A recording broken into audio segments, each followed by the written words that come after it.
Hey guys, welcome to Pagan Happy Hour. How are you all doing this week? I hope you all are doing well, and this should be a really fun and interesting chat today. Today, we are diving into hexing and cursing within witchcraft. And this is quite a big topic. It's also quite a bit of a controversial one. So I'm really excited to see your thoughts and your ideas when it comes to this topic. So we're going to be covering a lot of ground today.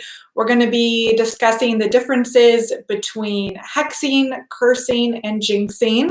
We're going to be especially looking into some ancient and historic aspects of cursing and hexing, because if you've been watching my channel, you know I love history and bringing alive ancient pagan traditions. So we're going to dive into the history of hexing and cursing in an ancient Egyptian context. We're going to look at it in a Greco-Roman context, and then we're going to look at a few other examples, and I'm going to give you guys some book recommendations as well. Then we're going to be talking a bit about traditional witchcraft, which is a branch of witchcraft that tends to be more incorporating of cursing and hexing than some other traditions like Wicca. So we're going to discuss why that is, where that concept comes from, and then we're going to look at some contemporary examples of hexing and cursing and how hexing has been used by modern witches in, everyday times. So a lot to cover today. This should be a good chat. Let me know in the comments that you can see and hear me okay. And also, I should let you know, if you are new here, welcome. I do these pagan happy hours every Friday. So if you are new here, definitely, shout out in the chat. Let me know if this is your first pagan happy hour. And there are two ways to support this show if you do enjoy these 5 o'clock chats and the content I create on YouTube. There is, of course, the super chat button down below in the chat. It's a little $sign. So if you want to give a donation while we're chatting today, that's a great thing that you can do. Also, if you have a particular question or comment that you want me to bring into the conversation, doing that through super chats is probably the best way, because it'll pop up really big on my screen and I'll be sure to answer and address your comment or question right away. Though I will be keeping an eye on the comments as they come in, so I am going to try and bring you guys into the conversation as much as I can. The other great way to support the show is through my Patreon, which I have linked down below. And if you do choose to join our great and growing Patreon community, you'll also gain immediate access to our private Discord, which is full of fellow pagans and witches who are constantly sharing resources, videos, comments, thoughts, and ideas. So it's a really fun community if that is something you are interested in. So let me get my drink. Let me cue the drink of music. And in the comments, let me know where you're from and what you're drinking today.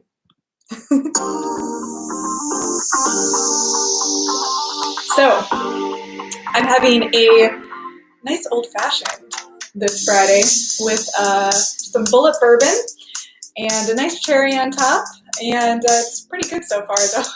It is a bit strong. I started drinking this a few minutes before we started, so I'm going to have to slow down probably. Let me see where you guys are chiming in from. So I see we have people chiming in from Illinois, Tennessee, Pennsylvania, Albuquerque, Ontario, California, Indiana, Ireland, let's see, Oklahoma, Colorado, UK, South Carolina, and Virginia. So we are all over today. That's wonderful. So let me turn off the drink music now that we got our beverages, and let's dive into the topic. So Of course, feel free, keep commenting as I'm going over things because I want to make sure I'm bringing you guys into the conversation. But the first thing I wanted to discuss is the differences between hexing, cursing, and jinxing. So there is a lot of crossover here. So even though, you might view them as kind of three separate things, a lot of witches use them interchangeably, both historically and today. But in general, hexing is to wish bad luck or bad intentions upon a person. So, all of these things we're talking about aren't necessarily good things. So keep that in mind. Cursing is to cause a more direct type of harm on a particular individual. So there is some overlap there with hexing. And then jinxing is more generalized to kind of inconvenience someone, perhaps in a bit more of a subtle way than hexing or cursing. Now, I should keep in mind that, if you are not a witch and you happen to stumble upon this video, please understand that the majority of witches today do not curse or hex or jinx. Some might every great once in a while, but this is not something we commonly do. Though there is a fascinating history when it comes to hexing and cursing and jinxing, and it is always an option. So it's up to you as the witch or as the magical practitioner if you decide to do a hex or a curse, or if you decide to not do any of this and to kind of just leave it for other people. And that's one of the good things, in my opinion, about witchcraft and contemporary magical practices is they do allow the user to make their own moral judgments and moral decisions. There isn't a overarching hierarchy or a person telling you what you can and cannot do. It is up to you. It is 100% your decision on if you choose to curse or hex anyone. Though in general, I personally tend to believe in karma, so I don't really think it's a good idea to be doing this kind of stuff very often. But let me see what you guys think in the comments here while I'm having a sip before we jump into some ancient and historic examples of hexing and cursing. Let's see. Great comments, guys. Let's see. Sarah says, not gonna lie, have considered jinxing those unknown people who litter in the woods near my house. So yeah, that sounds pretty fair in my opinion. Let's see. Ooh, I see someone says, I think it's a good way to let out anger. Okay, and then another person saying that they're anti-cursing. So there really is a full spectrum here when it comes to witches and their personal beliefs around this practice. Now, if you're new, you might have heard, the phrases right-hand path or left-hand path or white magic and black magic. And in reality, when you look at witchcraft through history and time, there aren't, strict divisions necessarily. So I tend to think of magic in general as being more like gray. It's a wide spectrum. There is not any particular dark form of magic or black magic that's separate from witchcraft as a whole. Witches throughout time have done both healing spells and wonderful things like that. And then they've also done hexing and cursing. So each witch is their own person and can choose where on that spectrum they like to draw inspiration and power from. So just to keep that in mind. So let me take a sip here and then we're going to dive into some ancient historic examples. So now, I'm a bit of a history nerd. So, you know, I, of course, did some research and looked into some ancient hexes and curses. And when we go back in time, let's go all the way back to ancient Egypt, right? Because when we think of curses specifically, you've probably heard of, you know, curses on mummies' tombs. It's kind of this classic trope in a lot of ways. I'm personally a huge fan of the movie The Mummy, or at least the one with Brendan Fraser. It's one of my go-tos. So the idea of mummies and curses goes all the way back. So I wanted to find out, when were these first instances of recorded cursing or hexing? And was all of this stuff about mummies or cursed tombs historically accurate? And what I found out is a little bit yes, but a little bit no at the same time. So, you know, people had been aware of ancient Egyptian curses, but it really gained a lot of popularity as a concept after Howard Carter found King Tut's tomb. That's when there was this whole, like, you know, oh, the tomb was cursed because a lot of people ended up dying who were associated with that archaeological dig. So at that point, that concept of ancient Egyptian tomb curses really exploded in popularity, and it became this trope that movies used and literature used from then on. But there was no specific curse found in King Tut's tomb. Now, tomb curses are extremely rare as well, because when it comes to ancient Egyptian hieroglyphs and writing, they believed that writing was magic, which is really cool in of itself when you think about that. So the writing was so powerful, or that act of writing, carving the hieroglyphs, that even the act of carving a curse would be dangerous because you would be making it come alive by doing so. Sometimes in ancient Egyptian hieroglyphs, you'll even see certain symbols with slashes through them, like snakes, for example, every once in a while, because they're so afraid of the actual images coming to life. Because for the ancient Egyptians, magic was just part of their culture. Their entire belief system was imbued with magic. So tomb curses themselves are pretty rare. There are a few examples, mostly deriving from the Old Kingdom. And if you are interested in looking into this, the two I would look into is the tomb of Ankhetefi from the 9th dynasty, which contains a specific warning in the tomb that states, "Any ruler who shall do evil or wickedness to this coffin, may Hemen, who is a local deity, not accept any goods he offers, and may his heir not inherit." So it's not like a super intense or crazy curse. There's another slightly more intense curse here in the tomb of Kenatika in Taki from the 9th dynasty, which contained the inscription, "As for all men who seek to enter this tomb impure, there will be a judgment and an end shall be made for him. I shall seize his neck like a bird." That one's a bit more intense, I would say. But in general, these ancient Egyptian curses are very rare. It's not as we would like to think in the movies, that there are mummy curses around every corner, as fun as that would be. But let me see here, just checking your comments.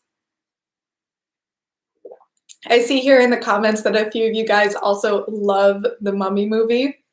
Oh, I know there's like a few sequels, but I mostly just like the first one. It was a huge inspiration and influence on me. That movie, and then earlier Indiana Jones. So I wanted to be an archaeologist when I grew up, and still kind of do, but there aren't many jobs for that, let's be honest.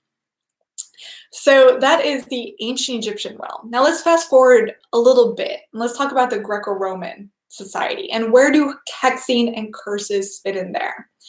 And the Romans and the Greeks, but especially the Romans, did get really into cursing. And they did this in a way where they would take a sheet of metal, or in this case, it was actually lead, and then they'd carve a curse on the sheet of metal. And this was called a curse tablet. And we actually do have examples of these curse tablets in museums. So you can go actually look them up online or see them in person, which is really cool. Then they would roll these sheets, really thin sheets of lead. And then they would either like fold it or just roll it and then maybe pierce with nails. Then they would bury it or throw it in a well or even nail it to the wall of a temple. There's a really great scene in the HBO series Rome, where one of the characters is cursing Julius Caesar and actually does make a curse tablet. She carves into the thin sheet of lead, rolls it up, and then sticks it in the wall of his house in order to curse him. So I think this is really neat and fascinating. And that HBO series Rome, oh my God, one of my top favorite TV series of all time.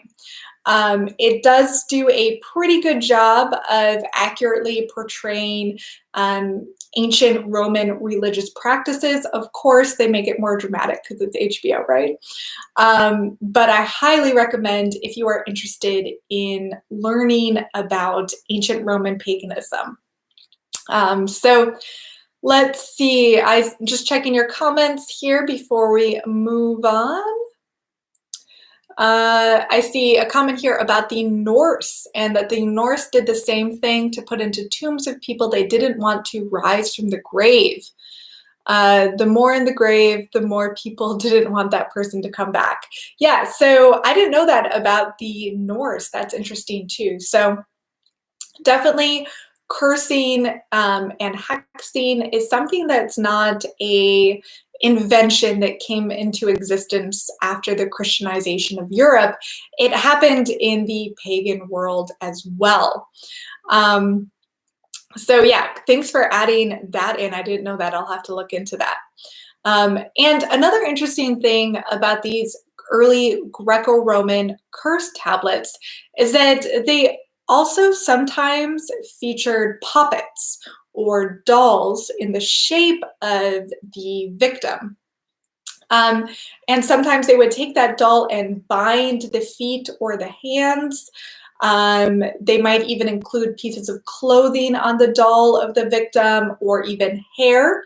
And this is especially true in love spells. So love spells in particular actually go back to Greco-Roman times. So if someone was doing a type of love spell, they would use a similar curse tablet format with the sheet of the lead, write the spell on, but then maybe incorporate a puppet or a doll that would represent who they were trying to attract, and either bind their hands and their feet, or put clothing or hair onto the doll. So this concept of puppet magic using dolls for spell work goes all the way back to Greco-Roman times, which I think is super exciting.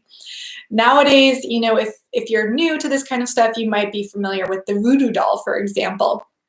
But voodoo dolls were more used for healing. So you'd have the doll and then you'd put like pressure or herbs on certain areas of the doll. And that was more to help the person heal. So voodoo dolls aren't necessarily tied to cursing and hexing that you might think, or that popular media tends to portray. But the Greco-Romans definitely used dolls, especially when it came to love spells or even curses. So kind of a neat comparison, and to see how that tradition of puppet magic has changed and evolved over time. And the puppets, that's kind of a form of sympathetic magic too, where the doll is representing the person. So if you're interested in magical theory and spells and how they work, I definitely recommend looking up sympathetic magic as well as puppet magic to learn more about that. So let's see.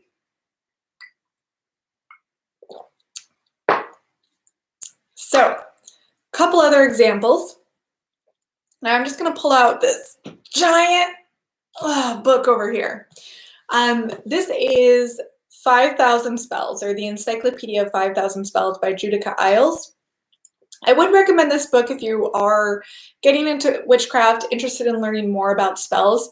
I do have a link for this book down below, and I actually made a whole video review of this book like last year on my website or on my YouTube channel that you can check out if you're interested.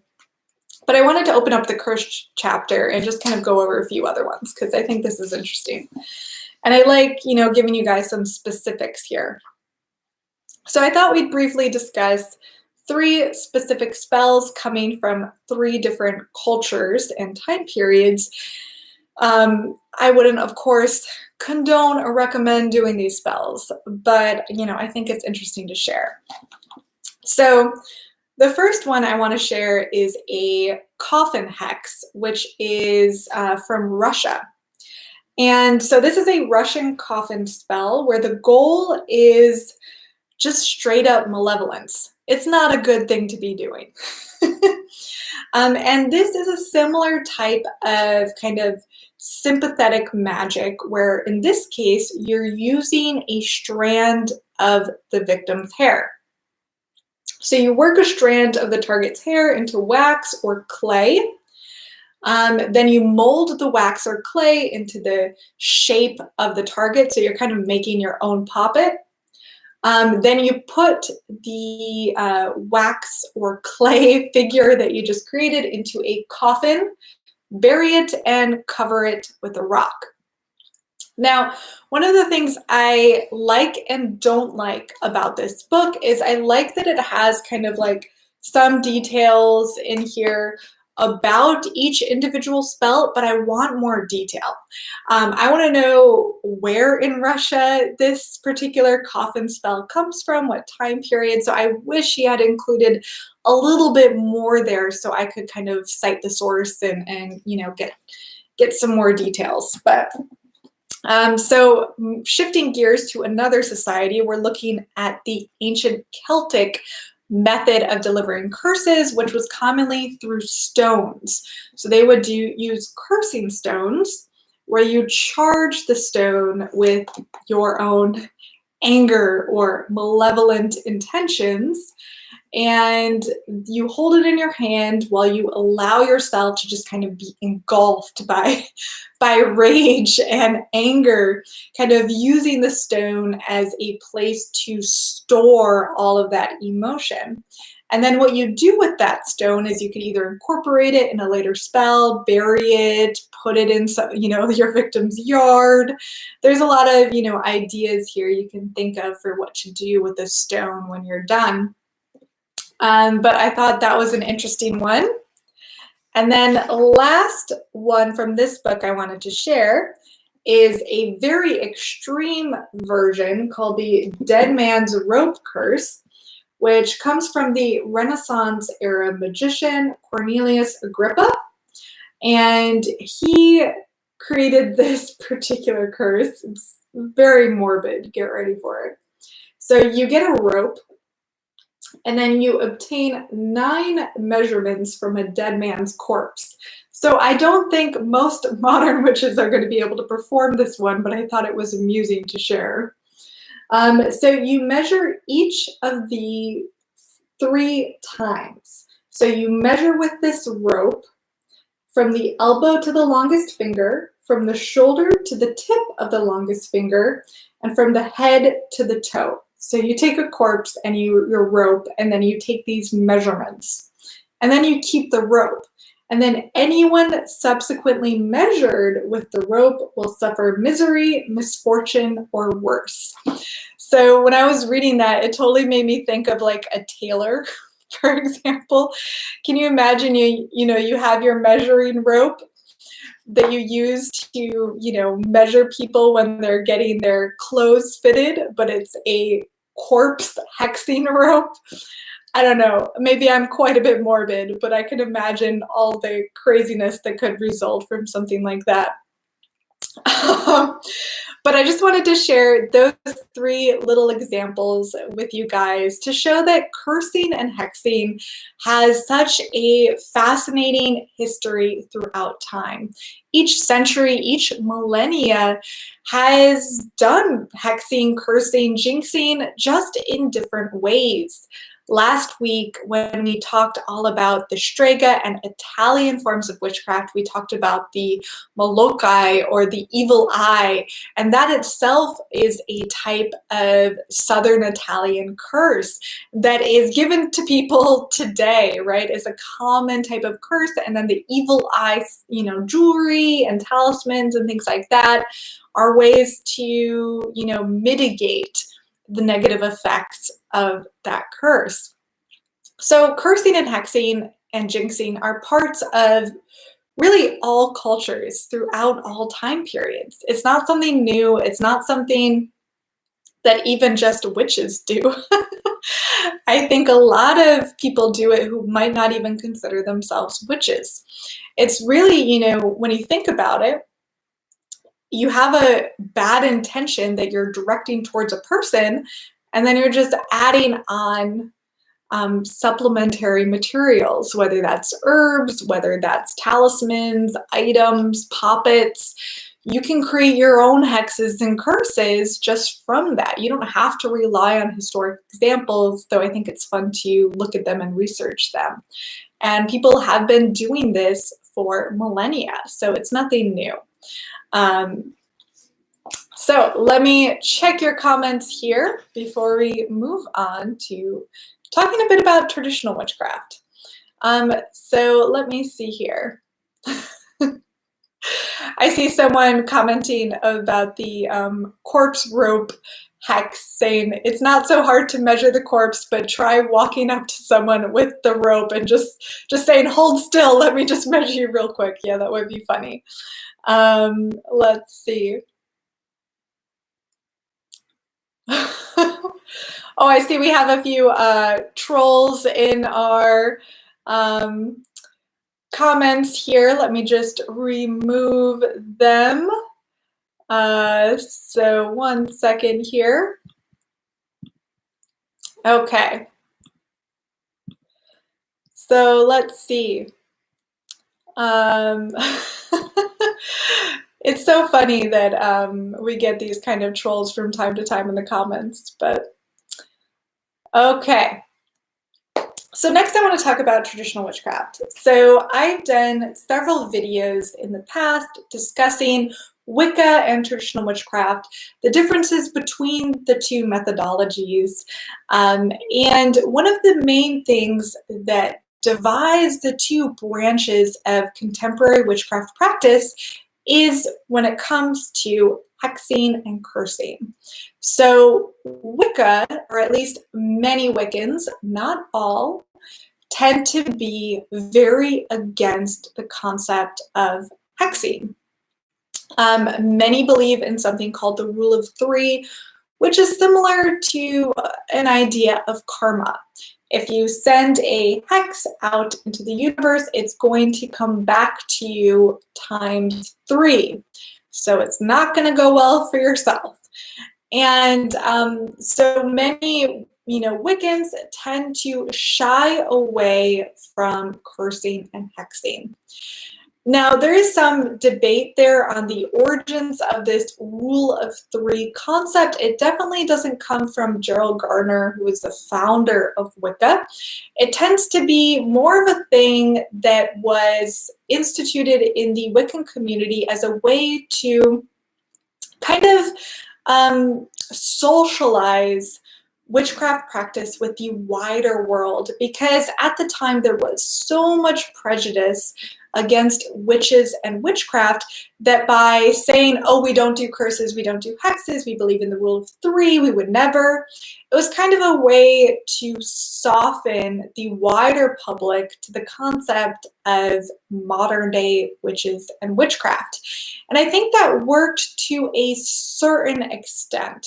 Now, of course, all the prejudice against witches isn't gone. There's still a lot of hate and vitriol out there, believe me, I know. as someone who has a YouTube channel. But yeah, I think the rule of three was created in part to, allow witches and Wiccans to, come out of the broom closet, to introduce themselves into society and have not people like freak out immediately.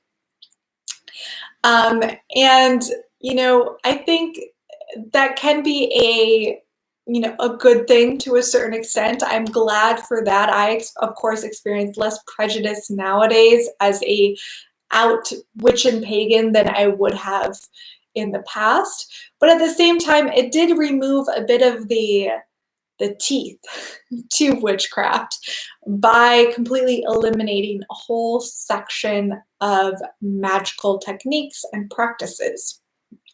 So when you think of traditional witchcraft, what that tends to be about is looking at a more wider spectrum of witchcraft practice and spell work. So of course it's going to include a lot of, beautiful, kind, light and fluffy spells, but it might also include hexing and cursing from a bit more of a traditional witch perspective. So you can really choose where you want to be on this spectrum, and anywhere you choose to be on the spectrum is up to you. You get to decide where you want to fall within this moral framework, and that's what's great about modern day witchcraft, So I wanted to talk a bit about traditional witchcraft as well, because it does seem to be trending. And when I think about Wicca, that's where I started. I started as a Wiccan when I was a young teen. So this is like early 2000s. I was born in 88. So Wicca was pretty much the only thing on the market when it came to witchcraft. And I started out as a Wiccan, but over time I started to learn more about traditional witchcraft and folk magic practices. And I've shifted my interest to slightly more into that realm. Now, that does not mean I'm cursing and hexing everyone. I'm definitely not. I hardly have ever done any curses and hexes. I did it like once. It didn't turn out well, so I don't plan on really doing it again. But in general, I think society as a whole has become more interested, or have reinvigorated its interest in traditional witchcraft practices. But when we look at traditional witchcraft, or when we say traditional witchcraft, what do we mean, right? Because that's kind of confusing, because every single culture around the world has had a form of witchcraft. But when you say the term traditional witchcraft, what you're usually referring to is British traditional witchcraft starting in the early modern period. So we're looking at like 1500s to 1800s. Now, so this is witchcraft that was created and performed in a society after the conversion to Christianity. So this is operating within a Christian cosmology and worldview, which is quite a bit different from these ancient forms of witchcraft practices that we talked about earlier from pagan societies. So I myself consider, I consider myself more of a pagan than a witch. So I'm more interested in a pagan cosmology and a pagan morality and belief structure. So I don't always turn towards traditional witchcraft, in part because it was developed and created within that Christian cosmology, right? But I do find this very interesting, and this is where the vast majority of our witchy stereotypes come from. This is where the concept of the horned god, the devil, the witch's Sabbath, the witches riding on broomsticks with their hats, all of this is really developing from the British tradition in the early modern period. So when we're talking about traditional witchcraft, 90% of the time people are referring to a specific and highly influential time and place that really laid the foundation of what witchcraft would be represented as for future generations to come. So when we're looking at British traditional witchcraft, there is a lot of fascinating things there. And a lot of modern traditional witches are trying to kind of reclaim this concept of British traditional witchcraft. So I do have a few books here I would recommend, and I have, of course, these linked down below if you're interested in learning more about traditional witchcraft. And I do have a few videos I've made about traditional witchcraft practices. But the first one I would recommend is Treading the Mill by Nigel Pearson. This is a great book to start out with if you are interested. And I do have two from Gemma Gary, who is one of my favorite authors that covers British traditional witchcraft. So I have Traditional Witchcraft, A Cornish Book of Ways, so of course coming from the Cornwall tradition in Britain. And then this one, which is quite a interesting cover featuring the horned god. This is a Devil's Dozen, 13 Rites of the Old One. Both of these are by Troy Books. So a really fascinating book where she kind of, at least in this one, she wrote 3 rituals in the spirit of traditional witchcraft practices. And so they're new, but based on, the cultural signifiers of witches during that time. So based on the churchyard, the toad, the broomstick, the witch's Sabbath, the devil, all of that kind of concepts. So a lot of our cursing and hexing traditions come in part from British traditional witchcraft. Now, it gets complex. So let me take another sip before I dive into this complexity, because it gets weird.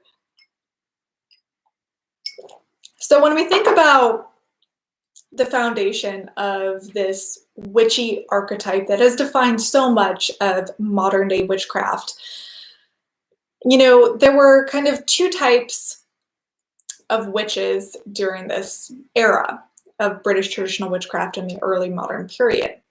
You'd have people who were called the cunning men, or the cunning men, or the cunning women. Oddly enough, most of them were men, which is also, right away you're like, oh, this is different, right? When we think of the archetype of the witch, we think female and feminine. But the cunning folk in British traditional witchcraft were more often men. And usually they were part of, the church. They would consider themselves Christian, and they would perform what we would consider witchcraft. So they would perform magic as a way to counter witches. Now, these witches they were using this magic for, or countering this magic for, did they actually exist? Maybe, maybe not. Did the witch's Sabbath ever occur? Maybe, maybe not. Were women secretly sneaking out of their homes in the early modern period, meeting under the full moon and riding broomsticks? I mean, there's a lot to that I could break down. But regardless of what was actually happening, these cunning folk were vital to the community. Now, this is mostly in the rural areas and the villages, and each village would have their cunning folk. And they were people that you went to when you were sick, when you needed help, when you needed to find a lost object. So they were highly influential people. And more often than not, they were allowed to practice their magic and their witchcraft because they considered themselves Christian, and the church viewed their magic as something that was counteracting the more evil witchcraft that was done by mostly women. So already you can see this kind of like gender getting into the mix. And then we also let's throw some class into the mix as well, because the cutting folk were the lowbrow version of magic, right? These are the villagers, the people who have certain skills when it comes to healing and helping and divination, but they are rural folk. When you get into high magic, that is its whole other history, and often magicians in that high magic concept, like John Dee, for example, one of the most influential ceremonial magicians, he was the court magician and astrologer of Queen Elizabeth I, believe it or not, and the first 007. Google that. It's really fascinating. But so these were people who were wealthy male individuals. Often themselves, they were even priests that were allowed to practice magic, and were viewed by the church as practicing magic in a way to counteract the more negative, earthy aspects of magic that were more often associated with the feminine. So really interesting stuff here. It's a whole genre of magic and cursing and hexing that I can't dive into too much detail on, but keep in mind that everything is viewed through that lens of class and gender when we're thinking about witchcraft.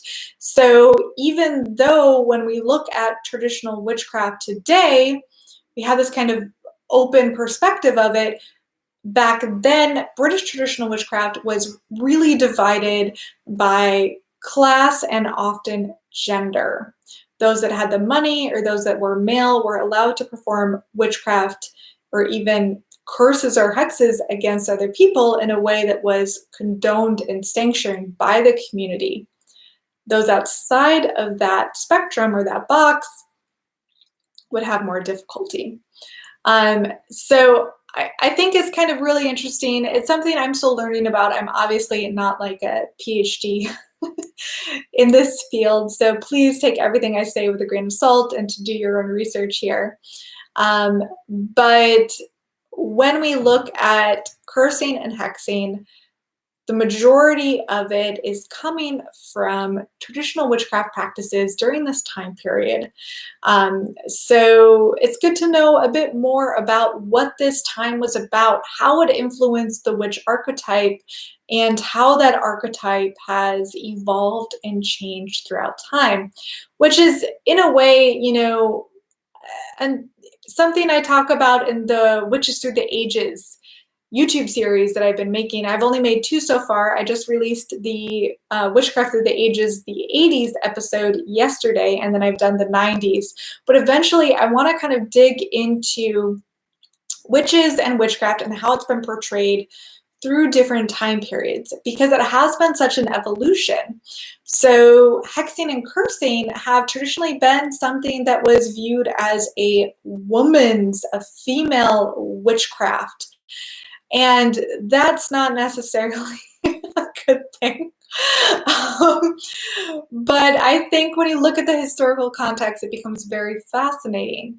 And I think it's good to look at the practice of hexing in this wider understanding of history, so that when you look at witches today becoming interested again in traditional witchcraft, or starting to become interested in these older hexing and cursing practices, understanding that that could be a reclamation of this ancient and traditional witchcraft practices.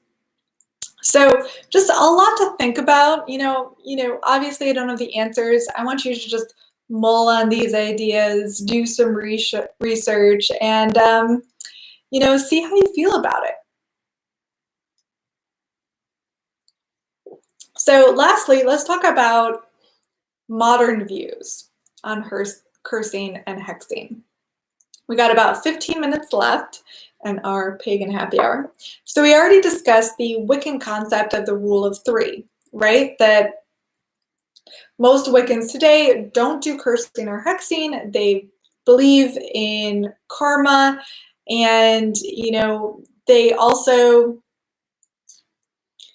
are kind of skittish about doing this because it might lead to increased prejudice for witches, which, to be fair, that might be true. Recently there's been a lot of like political news and stuff like that about people hexing the patriarchy or putting curses on politicians. I don't want to get too much into that.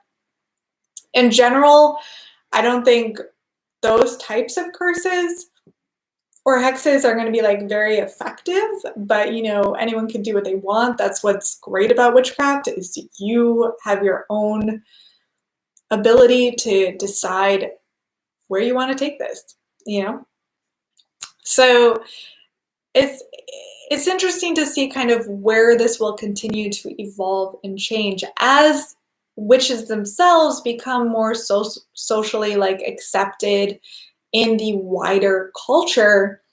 Cursing and hexing will likely also start to become more accepted in the wider culture, regardless of if that's a good thing or a bad thing. That's up to you. But I personally don't really participate in any like mass hexing or cursing. I don't kind of want that karmic backlash if it does come. But I have done one curse back when I was younger. Let me know in the comments if you want to hear that story. It's kind of an intense story. I told it once back when I was doing a podcast, but I personally don't want to mess with cursing and hexing too much, but I think it can get pretty intense. Okay, so I see you guys in the comments want to hear my particular curse story. I might have told this story in a previous video, I'm not quite sure. I've been on YouTube for a while, but so this is back when I was 16. And I was just kind of discovering witchcraft. I had the internet at home and I had a bully at school, this boy who was picking on me. And I decided I wanted to curse him, which is of course not the best idea, but I was 16, give me a break. So I get my two friends over at my house after school before my parents came home from work. I was kind of a latchkey kid. And I convinced them that they should do this curse with me. Now, this was an interesting experiment. Also, I'm kind of the belief that teenagers in particular have this kind of potency when it comes to their magical abilities that you never get back. Let me know if you've experienced something different, but what I experienced when I was a teenager, or when I was going through puberty, was so much more intense than I've experienced after. Part of that might just be getting older, but this was a crazy incident. So we decided to do a binding spell with a series of 9 knots in a cord. So, we're all chanting this curse that I had written for this boy who was being mean to me in my engineering class. And we're tying the knots. 1, 2, 3. It's getting intense. The wind starts moving around us in our group of 3. And, it's kind of spooky. But afterward, we finished the curse that I had basically found online and modified for my own purposes. This is like early stages of the internet where I had printed out a binder and with all of these kind of different spells that I had found from random sites. So we go back up to my room. We had just finished the curse. Our energy is up here. It's vibrating. It's super intense. I think all of us were a bit freaked out from the process, to be honest. And we're in my room. One of my friends goes to the bathroom, and then I hear screaming from the bathroom. pure bloody screaming. So me and my other friend, we rushed to the bathroom. What's going on? What's happening? What is it? And then she says, I saw something in the mirror. It was coming at me with a knife. So that's terrifying, right? We're already freaked out because we had just done this curse. We're feeling guilty, obviously. Now my friend is having a hallucination or seeing some type of vision in the mirror in the bathroom. So we're all freaked out. We run down the stairs, so away from the bathroom, down the stairs, and my other friend looks me in the eye and says, I can see the devil in your living room. Super freaky. Now she is Catholic, and I convinced her to do some witchcraft with me. So whatever guilt I'm feeling about doing the curse, she's probably feeling triple that. And that maybe have caused some type of hallucination on her part. All of this kind of really makes me think again of the witches in Salem and these, again, young girls starting to like freak each other out and hallucinate in this type of mass hysteria. So that's what's building and forming. The first friend freaks out the second friend, which freaks out her, which freaks out us as a whole. And the emotions are just insane. Like, I can't explain it. Like 3 hormonal, going through puberty teenagers experiencing paranormal events all at once. Like, it's insane. So I'm terrified now. I didn't grow up Christian or in a religious context, but that also really freaked me out. I don't want a devil in my living room. You know what I mean? So we all sprint outside. I'm not wearing shoes. It's like February in upstate New York, and we're just like, run. I had never experienced that type of fear before, but I just felt there was something wrong in my house. And I just stayed away from my house as long as I could until my feet got freezing and I had to run in and find socks. But I did not sleep that night or for many nights before. And then I looked up how to undo curses. I undid the knots. I apologized. I was like, okay, never again. And I haven't done a curse since. Now, that's my story. I don't know. What do you guys think about that? Obviously, you know, that much intensity is not going to happen for most people. And part of me really thinks was in a large part teenage hormones just kind of freaking out. So if I did a curse nowadays, I doubt that level of intensity would occur. But at the same time, I'm probably not going to be doing any hexing or cursing anytime soon.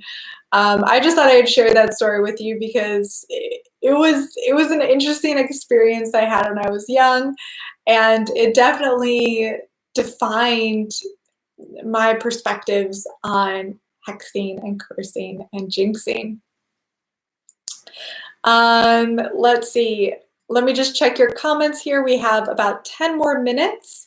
So I will now take this time to answer any questions or comments you have. If you did enjoy this episode of Pagan Happy Hour, it would be wonderful if you could donate $1, 50 cents, whatever, through Super Chats. I do demonetize these live videos, so I'm not really making any income from these. So that of course helps, you know, ensure that I can keep doing them, but I will answer your questions to the best of my ability as they come in. I see someone saying, it's weird that they saw something and you didn't. I think they made it up. Very possible. I did ask them, and at least it felt like they saw it. So I don't know. I didn't see visually anything, but I felt that intensity. I see Zach here donated $1. Thank you so much. I will put that towards next Friday's drink. Let's see. What else do we got? I see a comment here from M saying that rule of 3 should be, like you mentioned, a proceed with caution type thing when jumping into hexes. Definitely agree.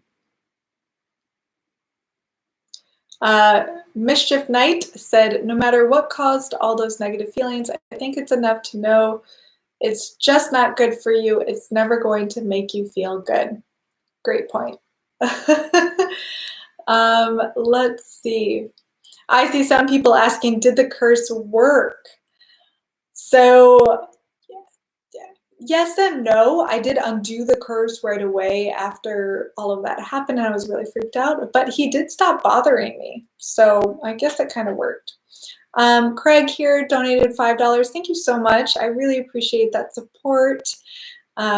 Someday I hope to be able to do YouTube content full time. I'm not at that point yet, but every little bit helps. So thank you so much. Let's see. Great comment here about the Norse pagan practice and witchcraft. Light of Belena says that Norse paganism has an interesting validation of the feminine connection to mystical power. The vova was a female spiritual role, and the practice of cedar was associated with the feminine.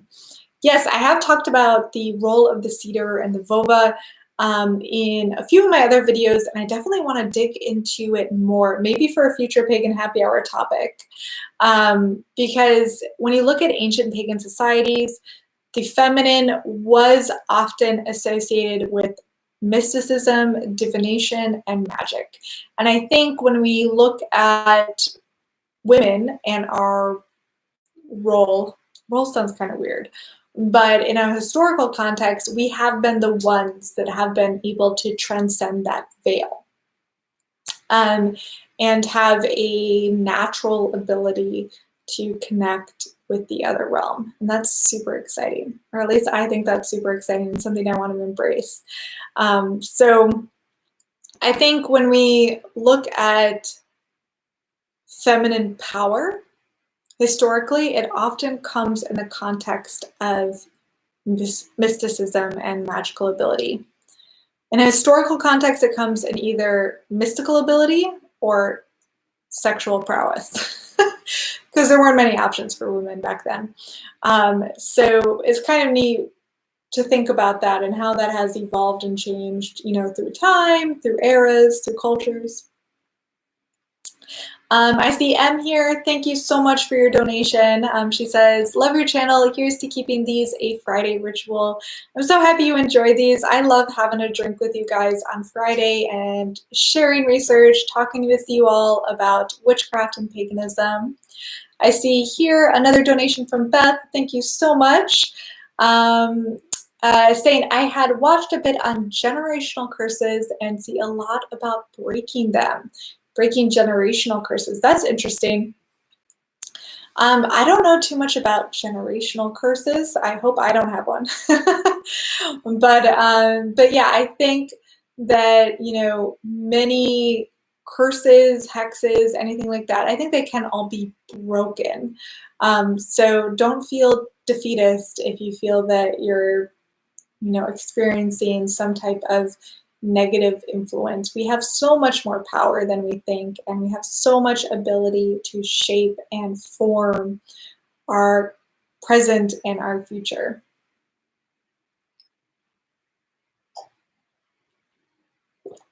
Let's see.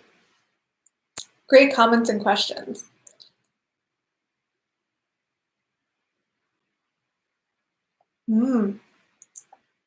I see an interesting comment here from Chad saying the Abrahamic faith believed in the corruption of blood and the cursing someone's children for the deeds of the father. Yeah, that's another reason why I definitely am not a follower of an Abrahamic faith. I don't believe in the concept of original sin or the concept of sin passing through generations, or the concept of the feminine being inherently sinful. So I think the feminine is inherently powerful, and that it is equal to man. Both men and women have great magical prowess and abilities. And you really see that when you look at ancient pagan societies, which is why I'm a pagan. One of the many reasons why I follow paganism. I think there is so much room to grow and develop as a person, to formulate my own morality, how I view the world, how how I want to participate in it, and the freedom to do so without an overarching authority figure. That is why I am pagan. Let's see. Okay, we have one more minute to go, so I want to thank you all for joining me for Pagan Happy Hour. This has been so fun. This has been a really great chat. I loved hearing your thoughts and your ideas about cursing and hexing. Obviously, this could be a whole series. I could be talking about hexing for multiple Pagan Happy Hours. But next Friday, we should probably choose a lighter topic. Am I right?